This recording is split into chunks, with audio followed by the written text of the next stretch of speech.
al-ismul mu'tal, al-ismul mu'talul akhir, yaitu isim mu'tal akhir, isim yang mengandung huruf akhirnya itu huruf ilat ya. Mu'tal itu mengandung huruf ilat yang berarti huruf ilatnya akhir, di akhir.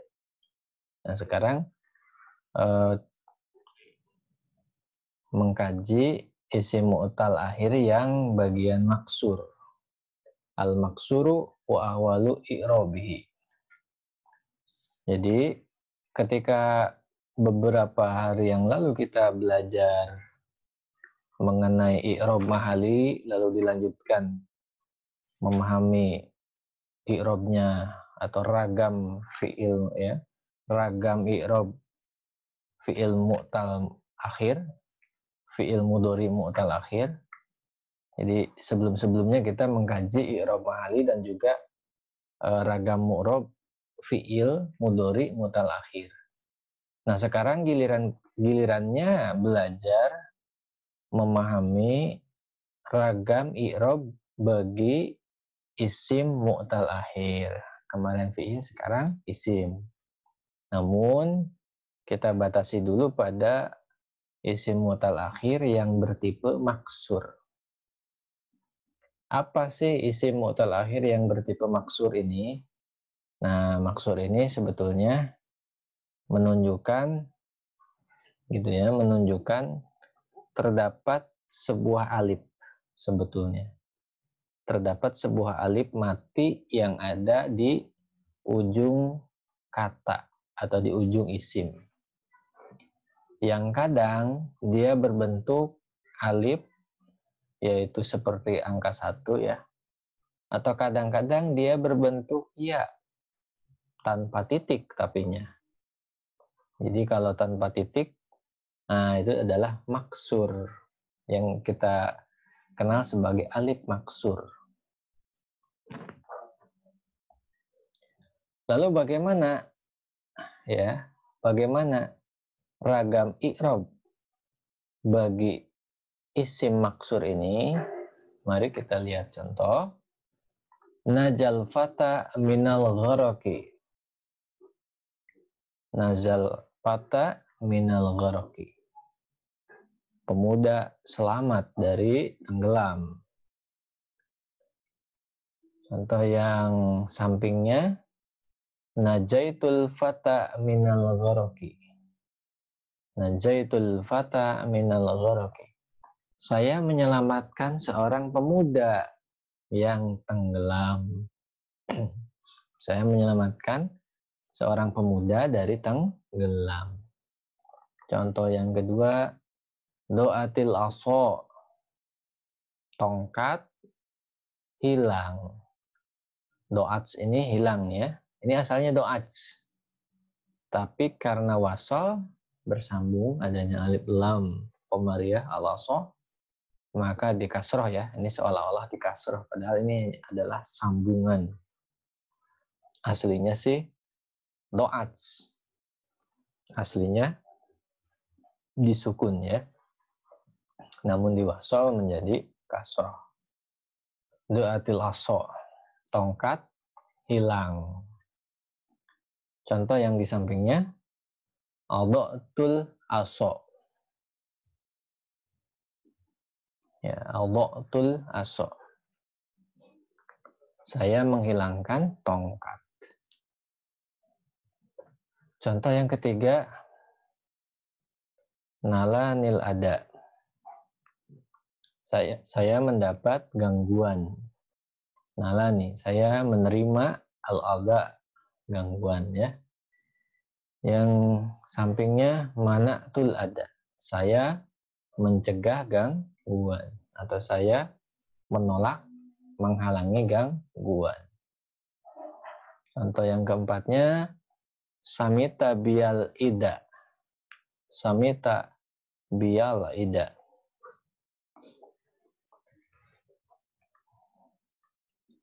Samita bial ida maksudnya adalah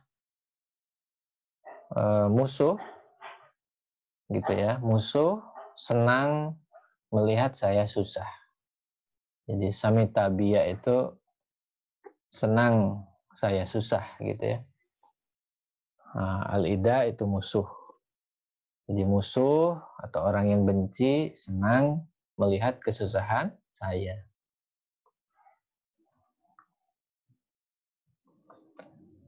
Yang sampingnya latus mits bial ida. Latus mits bial ida. Anda jangan senang gitu ya. Anda jangan senang ketika musuh gitu.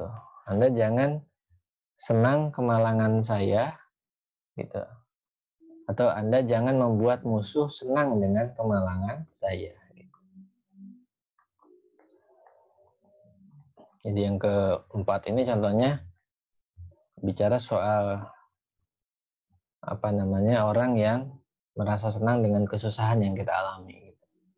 Yang empat yang kanan itu maksudnya musuh senang dengan kesusahan yang kita alami. Yang empat sampingnya adalah jangan membuat musuh senang dengan kesusahan yang menimpa saya. Yang mesti kita perhatikan adalah al-fata, al-aso, al-adza, al-ida. Nah ini ya, di setiap contoh ini. Nah selanjutnya, kelompok contoh yang paling akhir, roditu anil fata. Saya senang atau saya ridho kepada pemuda tersebut. Yang keduanya itaka tu alal aso. Saya berkelekkan pada tongkat atau saya berpegang atau bersandar atau bertopang gitu ya. Lebih tepatnya bertopang ya. Itaka tu alal aso. Saya bertopang pada tongkat. Contoh yang ketiganya, salim tu minal adza. Saya selamat dari gangguan. Contoh yang keempat, in tasortu alal aida. Saya menang melawan musuh. Perhatikan baik-baik, al-fata, al-aso, al-adza, al-ida ya. Ini yang isi maksur yang kita maksud. Baik pembahasannya. Al-kalimatu al-fata. Al-kalimatu al-fata wal aso wal adza wal ida ya, pemuda, tongkat, gangguan dan musuh fil amsilatul mutaqaddimati kulluha asma'u mu'robah. Kulluha asma'un mu'robah. Kata-kata semisal al-fata wal aso wal adza wal aida pada contoh-contoh tadi ini masuk kategori isim mu'rob. Apa isim mu'rob itu? Yaitu isim yang idealnya memiliki bunyi yang berbeda ketika ditempatkan di dalam susunan atau ketika dia memiliki posisi tertentu. Jadi memiliki bunyi yang spesifik ketika dia memiliki posisi spesifik tertentu. Mudahnya adalah kata yang harusnya, namanya isim mu'rob itu adalah kata yang harusnya ujung dari bunyi kata tersebut berubah sesuai dengan posisinya di dalam kalimat. Idealnya seperti itu. Tetapi wa fi akhiri kulli minha alifun sabitatun. Tetapi di sini meskipun dia isim mu'rob, di ujung dari kata tersebut yaitu al-fata, al-aso, wal adza wal aida itu ada alif sabitah. Ada alif yang senantiasa ada muncul. Alif yang fix. Alif yang nggak berubah-ubah bunyinya itu. Hadhil asma'u wa ma syabihuha min kulli ma huwa mu'rabun akhiri alif lazimah tusama bil asma'il maksurah. Jadi di sini disampaikan hadhil asma, kata-kata ini, wa ma syabihuha, dan yang semisal dengan isim-isim al-fatah, aso, wal ada, wal ida, yang semisal min kulli ma huwa mu'rab akhiri alif lazimah, yaitu yang ujungnya memiliki alif lazimah dan dia adalah isim mu'rab, itu sama maka dinamai bil asma'il maksurati. Maka yang kayak begini ya, maka yang kayak begini dinamai dengan isim maksurah. Jadi isim mu'rab yang di ujungnya mengandung alif yang fix senantiasa ada dan dia mati si alifnya ini, dan maka kita sebut yang kayak begini ini isim maksurah. Jadi isim-isim yang semisal dengan fatah, aso, adza sama ida ya, dan ini merupakan isim mu'rab namun mengandung alif lazimah atau alif sabitah, alif yang senantiasa ada, tapi alifnya ini enggak terpengaruh sedikit pun oleh bunyi, nah maka nanti disebutnya isim maksurah. Oke, lagi yang kita perhatikan adalah al-fata, wal aso, wal adza, wal aida. Nah, ini disebutnya alif sabitah atau alif lazimah. Nah, di ujung-ujungnya itu ada alif sabitah atau alif lazimah. Disebut sabitah karena dia fix, disebut lazimah karena dia senantiasa ada. Maka disebut isim maksurah disebutnya. Wa idza ta'amalta hadil asma, wa idza ta'amalta hadil asma'a wajadtaha fil qismil awal ma'rufatun li'anna kulla wahidin minha yaqa'u fa'ilan. Kalau dicermati isim-isim yang tadi itu, terlebih di bagian yang pertama, nah ternyata isim-isim pada bagian pertama tersebut semuanya marfu sebetulnya. Ya, semuanya marfu. Alasannya karena menjadi fa'il. Nah, najal fata minal gharaqi dhu'atil asa nalatil adza samita bil ida. Nah, kalau kita cermati pada contoh yang ini, isim maksurah atau isim maksur yang ada pada kata-kata ini itu marfu sebetulnya. Al-fata ini marfu loh. Al-aso juga marfu. Al-adza juga marfu. Al-ida juga marfu sebetulnya. Meskipun tidak didomah ya. Nah, ini masuk i'rab mahali sebetulnya. Nah, kalau kenapa ini kita hukumi sebagai marfu ya? Al-fata, al-aso, al-adza, al-ida. Kenapa kita sebut marfu? Karena dia fa'il dari naja. Al-fata ini fa'ilnya dari naja. Al-aso fa'il dari doa, do'aj. Al-adza fa'il dari nala. Al-ida fa'il dari samita. Makanya kita terjemahkan pemuda selamat dari tenggelam. Tongkat hilang. Gangguan datang pada saya. Ya, atau gangguan atau saya mendapat gangguan. Ya, atau musuh senang dengan kesusahan saya. Nah, gitu. Jadi fa'il.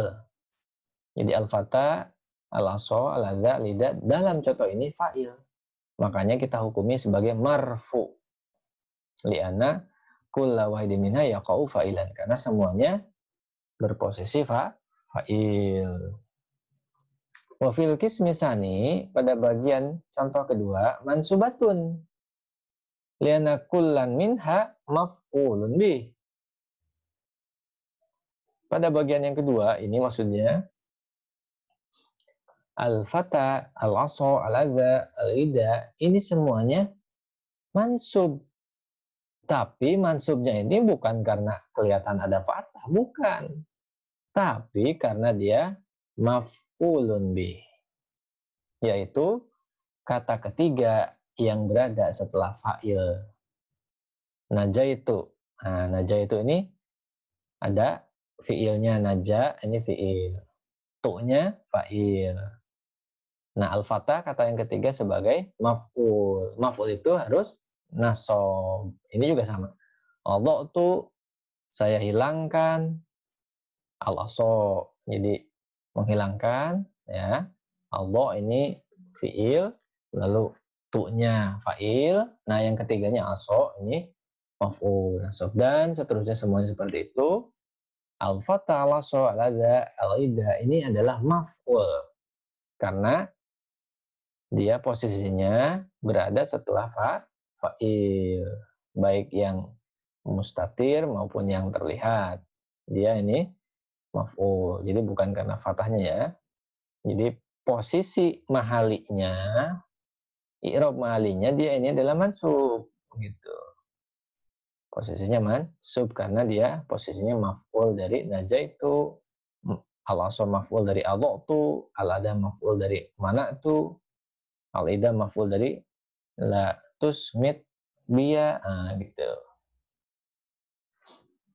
Lalu selanjutnya wa fi qismi salis, pada contoh bagian ketiga, majruratun biharfi jarin.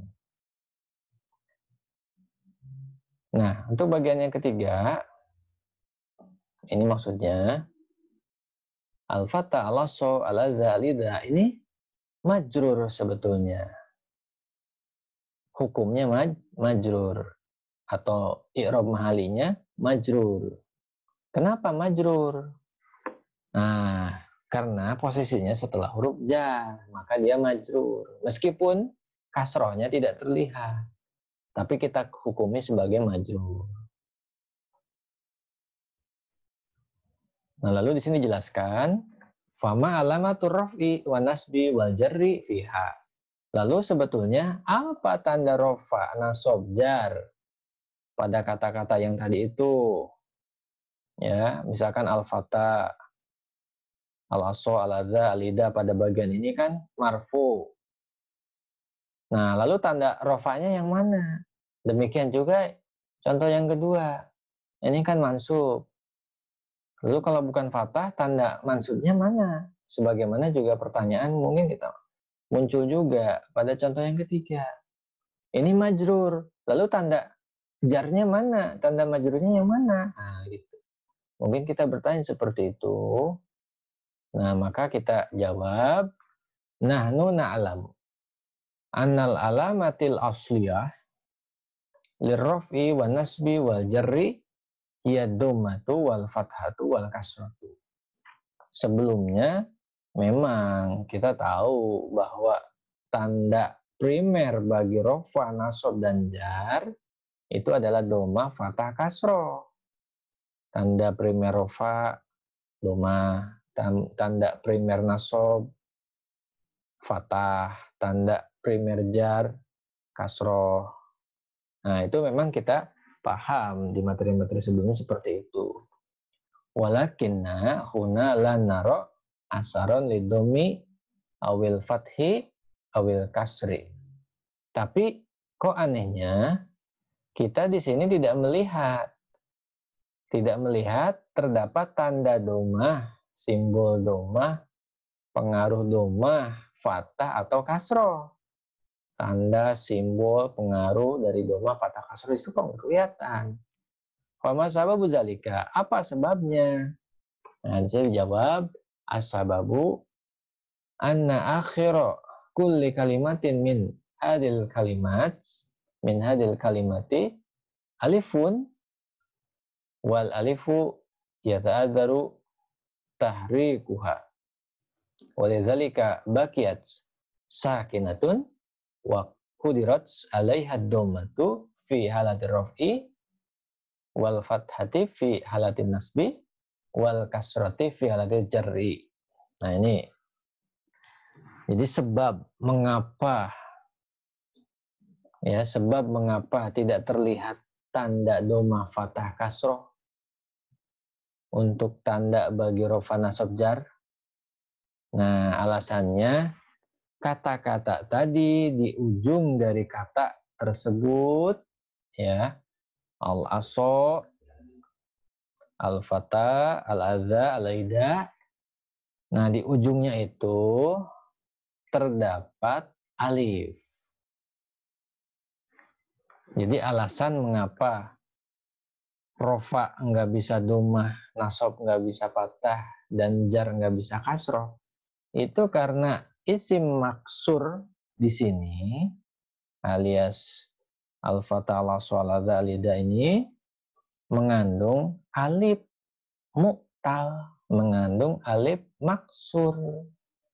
Sedangkan alif tidak mungkin diharokatin. Tidak mungkin diharokatin. Karena itu alif dibiarkan terus mati. Tetapi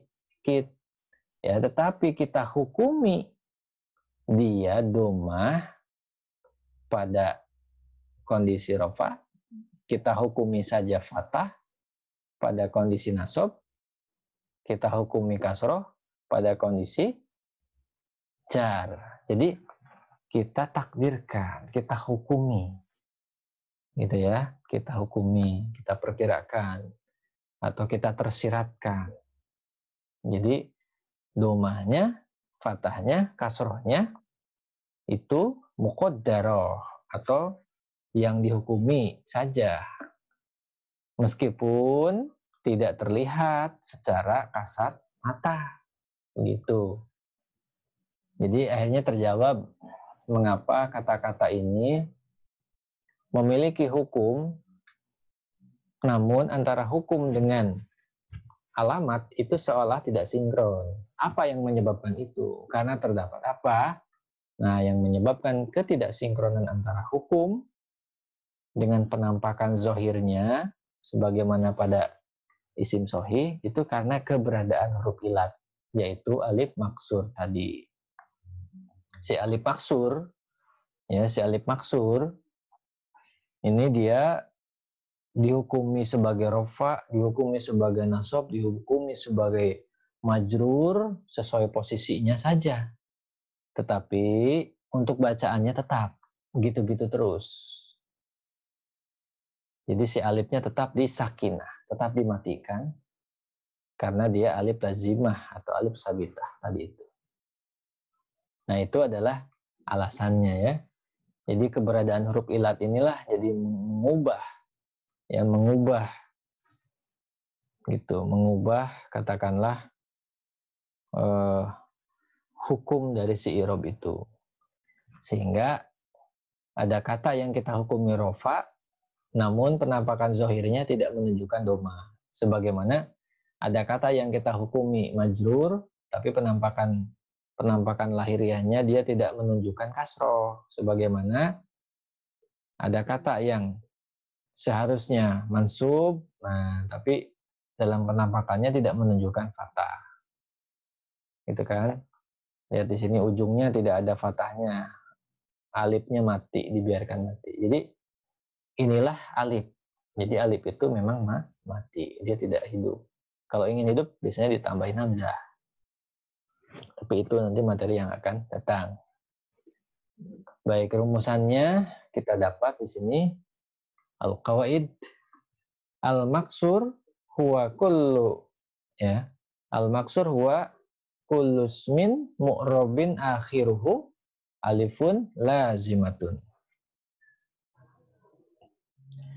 Al-maksur huwa kullu ismin mu'rabin akhiruhu alifun lazimatun. Isim maksur adalah setiap isim mu'rab alias setiap isim yang memiliki posisi i'rab namun ujungnya adalah alif lazimah, alif yang senantiasa ada. Jadi maksur adalah setiap kata atau isim mu'rob yang di ujungnya ada alif lazimah, alif yang senantiasa ada dimatikan. Rumus yang ke-41-nya, tuqaddaru ala akhiril maksuri harokat. Tuqaddaru ala akhiril maksuri harokatul i'robi as-salasu. Jadi tuqaddaru katanya. Jadi dianggap saja bagi akhir isim maksur tersebut harokatnya itu sesuai dengan i'rob yang 3 tadi, yaitu dengan rofa, nasab, dan majrur. Jadi tuqaddaru ala akhiril maksuri harokatul i'robi as-salasu. Jadi bagi akhir ya. Jadi akhir dari isim maksur, jadi harokat akhir isim maksur itu dihukumi dengan 3 jenis i'rob yang tadi itu. Namun hukumnya bersifat muqaddarah alias tersirat. Jadi hukum bagi harokat akhir maksur itu dengan cara tersirat sesuai dengan 3 i'rob yang sudah dipelajari, yaitu rofa, mansub, dan majrur. Makanya tuqaddaru ala akhiril maksur harakatul i'robi salas. Ditersiratkan bagi ujung atau bagi akhir maksur harokat i'rob yang 3 tadi itu. Jadi di sini ditakdirkan, ditersiratkan saja. Tersirat itu artinya dihukumi rofa atau mansub atau majrur hukumnya saja, meskipun secara kasat matanya dia harokat akhirnya senantiasa mati gitu ya, harokat akhir dari si alif maksurnya itu. Baik, mungkin itu yang bisa disampaikan. Silakan selanjutnya kita mulai latihan.